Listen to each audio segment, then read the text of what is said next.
Okey, mesin ni dia ada ni, 3 ni. Yang ni kita kena cabut sebab yang ni yang ditutup supaya tak masuk semut ke apa benda macam itulah. So yang ni untuk tutup. Dan lubang ni dia ada hidrogen. Kemudian dia ada oksigen dan ada hidrogen. So setiap lubang ni, kalau yang ni 900, so dia pecah ni 300, ni 300, ni 300. So jadi 900. So yang ni model dia. Dan di belakang ni, saya nak tunjuk ni. Di belakang ni dia ada discharge. Yang ni kalau kita cabut ni, air yang kita bubuh tadi dalam ni, dan dia akan nanti keluar daripada sini. Jadi kalau katakan air tu dah kotor ataupun tak elok, dan kita boleh discharge, tutup balik dan kita boleh isi air baru. Ni current dia. So on dekat sini.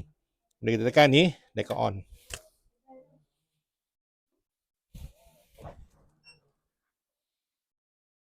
Dia touch screen kan, bila kita tekan ni. Ni nampak.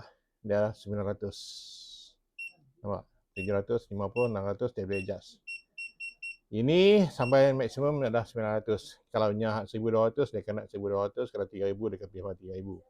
Setting kat sini dah minit. Maknanya kita buat 30 minit ataupun 60 minit ataupun 1 jam. Dia boleh set sampai macam itulah. Dan kalau mesin ni kita recommend 30 minit ke 1 jam. Ini temperature dah, dia kawal ke temperature. Dan ini TDS. TDS ni dia akan bergantung kepada air yang kita bubuh dalam ni. Bila katakan kalau kita bubuh contoh kata air bubuh mineral, TDS dia tinggi sebab dia ada mineral. TDS ni dia ukur mineral. Jadi bila kat sini dia akan nanti ada indication. Kalau kata terlampau tinggi, dia tak boleh on. Kita nak start, kita akan start kat sini.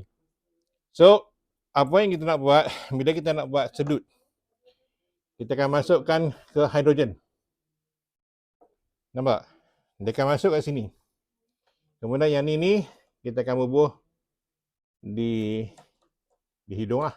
Kan? Maknanya kita bubuh di hidung. Kita bubuh di hidung ni, lepas tu kita sedut lah.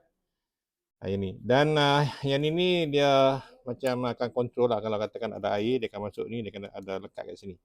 So dia tak akan masuk dalam hidung lah. Yang ni, okey.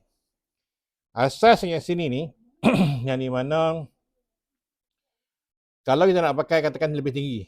Jadi kat sini kita boleh pakai dua. Jadi kita pakai hak dua ni. Kalau nak bagi lagi tinggi, kita pakai yang ni, kita masuk sini dan kita masuk sini. Dia akan jadi 300 campur 300, dia jadi 600. Maknanya dia akan lagi lebih power lagi lah. Masuk dalam macam tu. Dan kita jorok kat sini. So ini kaedah dia, kita nak gunakan dia lebih power.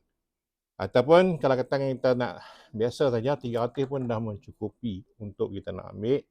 Tapi kalau kita nak merawat tu, dia lagi tinggi, lagi bagus. Sebab tu model